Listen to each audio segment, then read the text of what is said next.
최근에 손편지를 쓰거나 받아보신 분이 계신가요?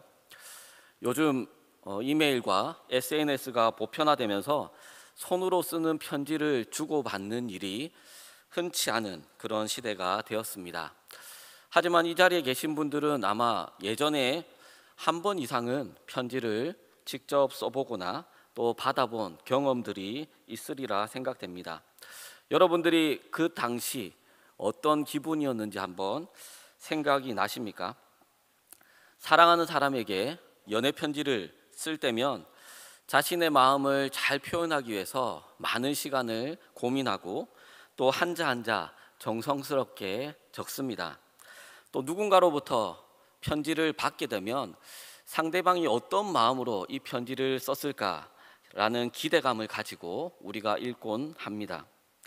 이렇게 편지를 통해서 우리는 자신의 마음을 전달하기도 하고 또 상대방의 마음을 읽기도 합니다. 우리가 읽었던 빌립보서는 사도 바울이 빌립보 교회에 쓴 편지입니다. 빌립보 교회는 2차 전도 여행 중에 세운 유럽 최초의 교회였습니다. 바울은 또 이 빌립보 교회로부터 여러 차례 재정적인 도움을 받기도 하면서 자신의 마음 가운데 참 진심으로 고마움을 가졌던 그러한 교회였습니다. 그리고 이 편지를 쓴 목적도 그 교회 성도들을 격려하기도 하고 또 권면하는 것도 있었지만 자신이 그들로부터 받았던 선물에 대한 고마움을 표현하고자 하는 그러한 마음들도 있었습니다. 오늘 우리는 사도 바울이 쓴 이 빌립보서의 첫 부분을 함께 살펴보려고 합니다. 이 말씀 속에는 바울이 빌립보 교회를 향해 품었던 깊은 사랑과 또 감사의 마음이 고스란히 담겨져 있습니다. 바울에게 있어서 빌립보 교회는 단순히 자신이 복음을 전하고 그리고 그 복음으로 세워진 교회 그것을 넘어서 자신의 삶과 사역에 있어서 뗄래야 뗄 수 없는 운명 공동체와 같은 그러한 동력자의 관계가 되었습니다. 이 편지에 담긴 바울의 그들을 향한 감사와 사랑의 마음은 과거의 기억에 머물러 있지 않고 현재의 관계를 더 굳건하게 하고 미래의 소망을 기대할 수 있게 만드는 것이었습니다. 이 자리에 계신 성도님들도 이 빌립보 교회와 같은 신앙의 동력자들을 만나서 복음을 위한 일에 함께 참여하는 은혜를 누리시기를 주님의 이름으로 축복합니다. 빌립보 지역은 바울이 2차 전도 여행 중에 방문했던 곳으로 사도행전 16장에 그 이야기가 등장합니다. 바울 일행은 소아시아 지역에 복음을 전하려고 했지만 성령의 인도로 마게도냐로 건너가게 되었습니다. 사도행전 16장 12절에 빌립보는 마게도냐 지방의 첫 성이요 로마의 식민지였다라고 말합니다. 여기서 첫 성이라는 의미는 처음 방문했던 장소라는 의미도 있지만 마게도냐 지역에서 가장 첫 번째 되는 가장 중요하고 큰 성이다라는 의미를 가지고 있습니다. 바울 일행은 이곳에서 옷감 장사였던 루디아를 만났습니다. 그녀는 바울의 설교를 듣고 마음이 열리고 복음을 받아들였습니다. 그리고 온 가족과 함께 세례를 받으면서 그녀의 집이 빌립보 교회의 첫 번째 모임 장소가 되었습니다. 이후에 바울 일행은 귀신 들려 점을 치던 여종을 만나게 되고 그녀에게서 귀신을 쫓아내기도 했습니다. 또 이로 인해서 주인들이 자신의 수입이 끊기게 되자 바울과 실라를 고소하고 감옥에 가서 매를 맞기도 했습니다. 이런 과정 속에서 바울과 실라는 하나님을 원망하거나 낙심한 것이 아니라 한밤중에 하나님께 기도하고 하나님을 찬송했습니다. 그리고 그때 큰 지진이 일어나고 옥문이 열리고 죄수의 쇠사슬이 풀려났습니다. 간수는 죄수들이 도망친 줄 알고 자결을 하려고 했지만 바울을 만나서 복음을 듣게 되고 온 가족이 함께 세례를 받게 되었습니다. 빌립보 교회에 있었던 일들이 바로 이러한 사건들이었습니다. 이 교회는 교회였습니다. 오늘 본문 3절에 보면 바울은 이렇게 시작된 빌립보 교회들을 생각할 때마다 항상 감사했다라고 고백합니다. 그런데 이 감사는 막연한 감정이 아니었습니다. 5절에서 왜 자신이 그렇게 감사를 했는지, 왜 항상 감사했는지 그 이유를 밝히고 있는데, 우리 함께 5절 말씀을 읽어보도록 하겠습니다. 너희가 첫날부터 이제까지 복음을 위한 일에 참여하고 있기 때문이라. 아멘. 빌립보 교인들은 처음에 바울을 만나고 복음을 듣고 교회가 세워진 그때부터 지금까지 지속적으로 복음을 위한 일에 참여했습니다. 그리고 바울이 그것을 알았기 때문에 그 빌립보 교회를 생각할 때마다 감사했다라고 고백합니다. 여기서 참여했다라는 단어는 코이노니아라는 단어가 쓰여졌습니다. 코이노니아는 물질적인 나눔을 포함해서 서로의 운명에 동참한다라는 의미도 가지고 있습니다. 즉 누군가가 어려움을 겪고 있을 때 그들을 위해서 자신의 것을 아낌없이 나누어 줄 수 있는 그런 관계, 그것이 바로 코이노니아였습니다. 빌립보 교인들은 복음을 위한 일을 위해서 바울과 함께 울기도 하고 함께 웃기도 하는 진정한 코이노니아 공동체를 이루었습니다. 바울의 선교 사역에 적극적으로 동참하기 위해서 물질적으로 후원하기도 하고 바울을 위해서 기도하기도 하고 또 어려움에 처해 있는 바울의 편에 서 주기도 했습니다. 바울에게 있어서 이제 빌립보 교회는 복음을 전하는 대상에서 복음을 위한 동력자로 바뀌었습니다. 바울이 어려운 상황 속에서도 포기하지 않고 끝까지 복음을 전할 수 있었던 것은 빌립보 교회와 같은 동력자들이 너무나도 많이 있었기 때문입니다. 지난주에 세품학교 중학생들과 제주도를 4박 5일간 다녀왔습니다. 가장 기억에 남는 일정은 저뿐만 아니라 다녀왔던 모든 사람들이 한라산 정상에 백록담까지 다녀온 것이었습니다. 출발하기 전에 학생들에게 선택권을 주었습니다. 5시간 정도, 왕복 5시간 정도 걸리는 영실 코스와 그리고 백록담까지 가기 위해서는 12시간을 왕복을 해야 되는 성판악 코스가 있는데 너희들이 선택을 해라 라고 했는데 33명의 학생 중에 30명이 성판악을 간다고 선택했습니다. 사실 선생님들은 내심 영실 코스를 선택하기도 바랬던 분들도 계셨지만 대부분의 아이들이 성판악을 선택을 해서 모두가 함께 가게 되었습니다. 올라가는 길이 쉽지 않은 여정이었습니다. 하지만 정상에 올라갔을 때 너무나도 좋은 날씨 속에서 하나님이 창조하신 아름다운 자연을 만끽하고 돌아왔습니다. 내려와서 아이들과 식사를 하면서 여러 명에게 물어봤습니다. 그리고 그 아이들이 대부분 했던 이야기가 혼자서는 절대 갈 수 없는 곳인데 함께 가서 정상까지 갈 수 있었습니다 라고 고백했습니다.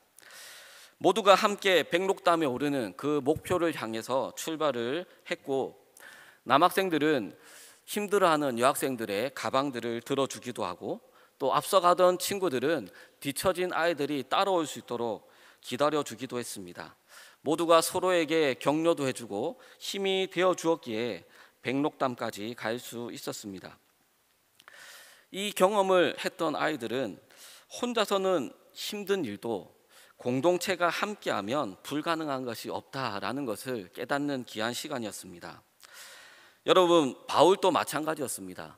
바울이 복음을 전하는 일이 때로는 핍박을 받고 감옥에 갇히기도 하고 목숨의 위협을 받는 그런 어려운 일이었지만 빌립보 교회와 같이 자신을 위해서 기도해 주기도 하고 또 물질로 필요한 것들을 채워주는 그러한 사람들이 있었기에 가능했다라는 것을 고백하고 있습니다.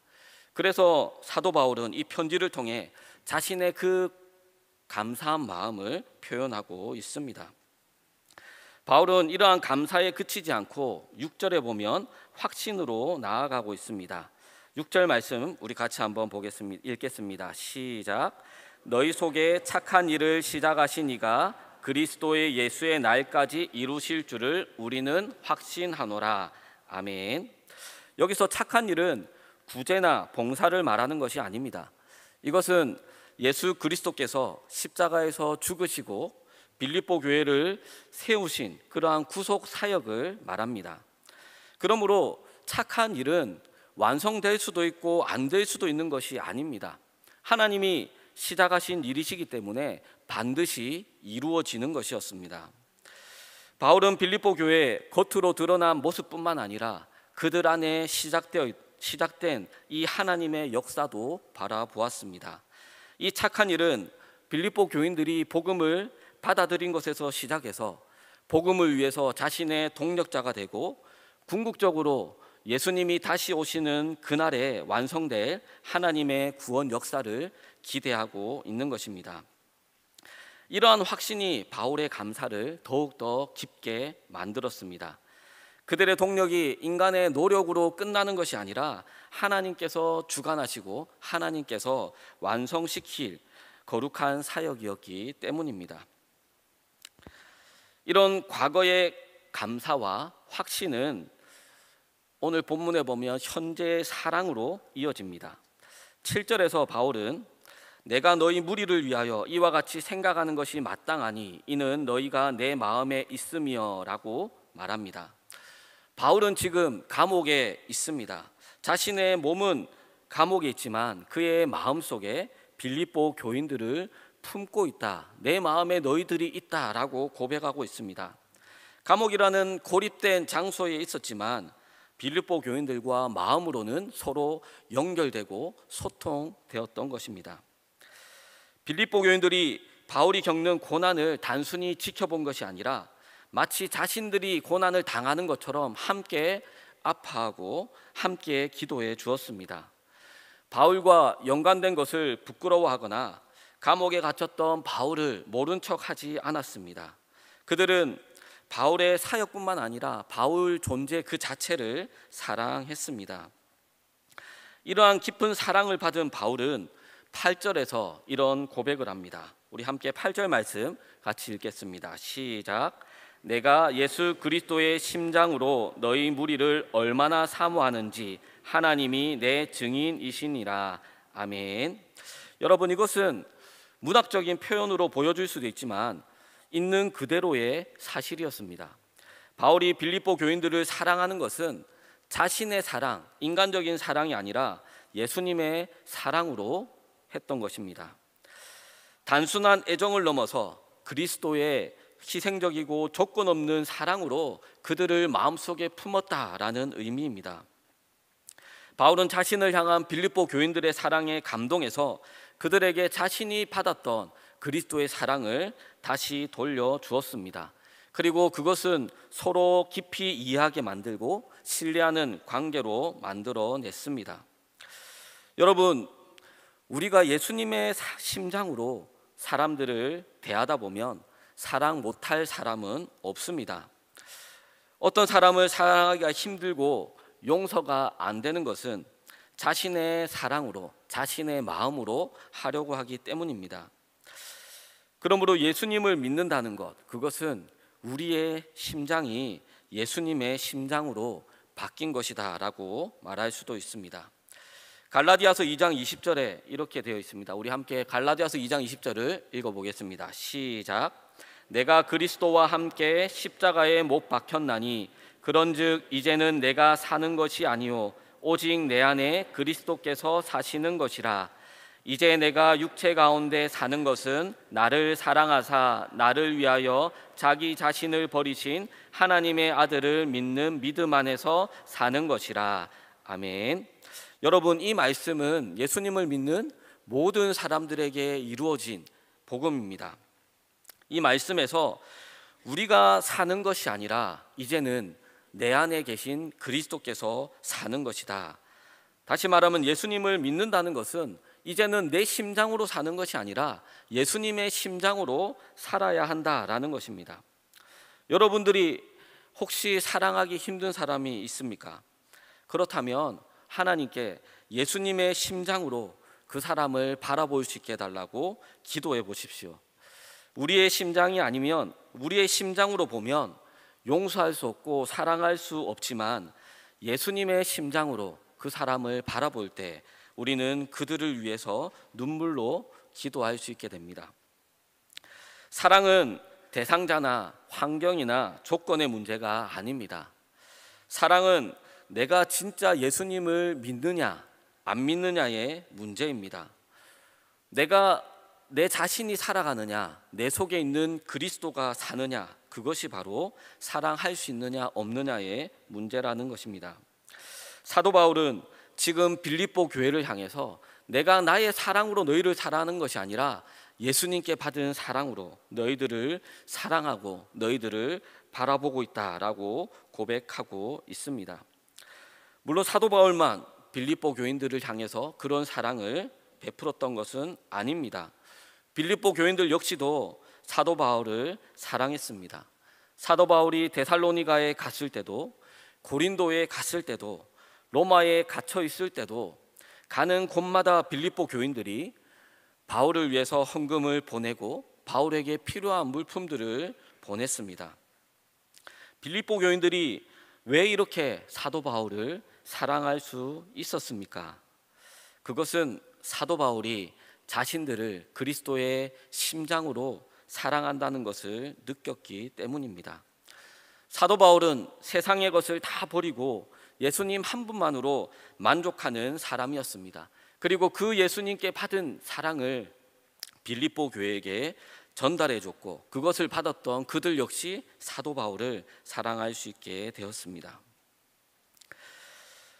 바울은 이렇게 감사의 마음과 또 사랑의 마음을 보여준 후에 하나님의 영광과 찬송이 되기를 바라는 마음으로, 기대하는 마음으로 빌립보 교인들을 위해서 기도하고 있는 내용이 나옵니다.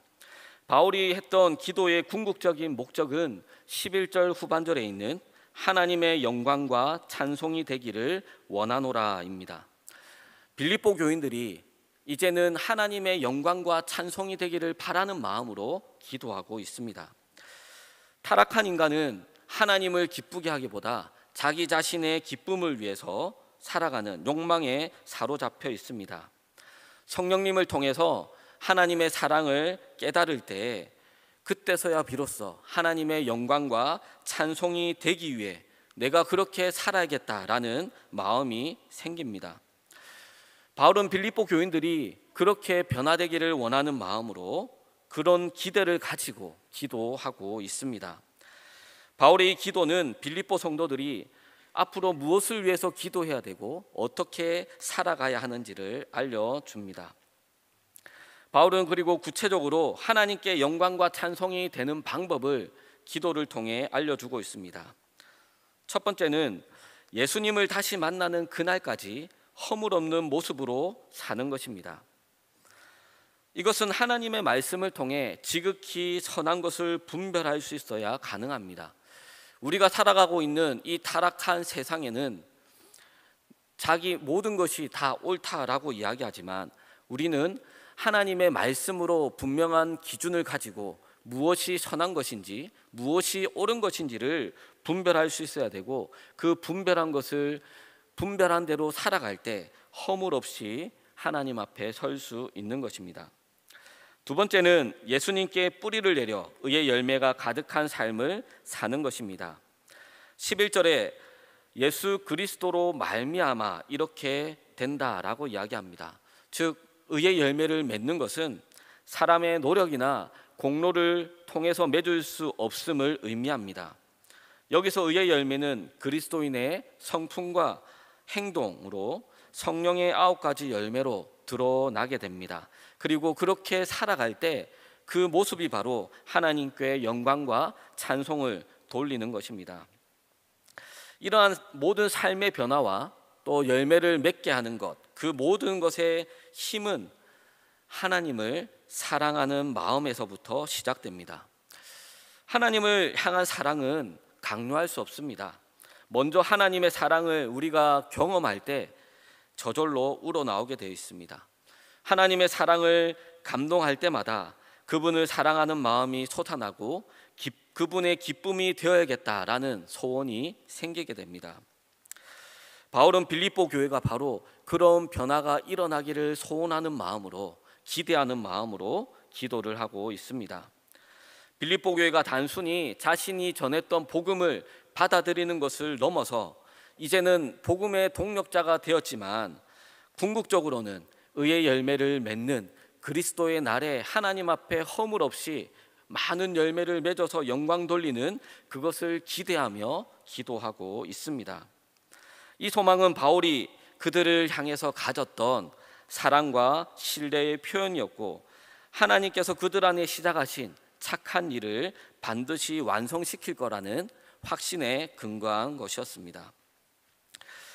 오늘 우리는 이 사도 바울이 빌립보 교회를 향해서 보낸 편지의 첫 부분을 살펴보면서 그 내용 속에 담겨 있는 감사의 마음과 사랑의 마음과 그리고 기대의 마음을 생각해 보았습니다. 바울이 빌립보 교인들을 생각할 때마다 감사할 수 있었던 이유는 그들이 첫날부터 이제까지 복음을 위한 일에 지속적으로 참여하고 있었기 때문이었습니다. 그런 과거의 감사와 확신은 현재의 깊은 사랑으로 나타났습니다.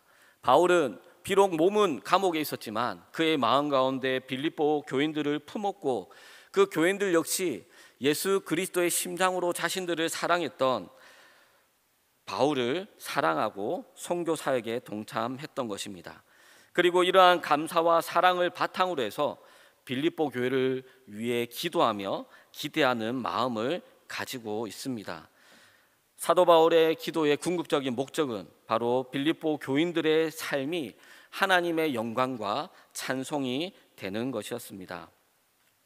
사도 바울은 이 빌립보 교회와의 관계를 통해 복음 안에서 맺어진 진정한 공동체와 그리고 동력의 기쁨을 우리에게 보여주고 있습니다.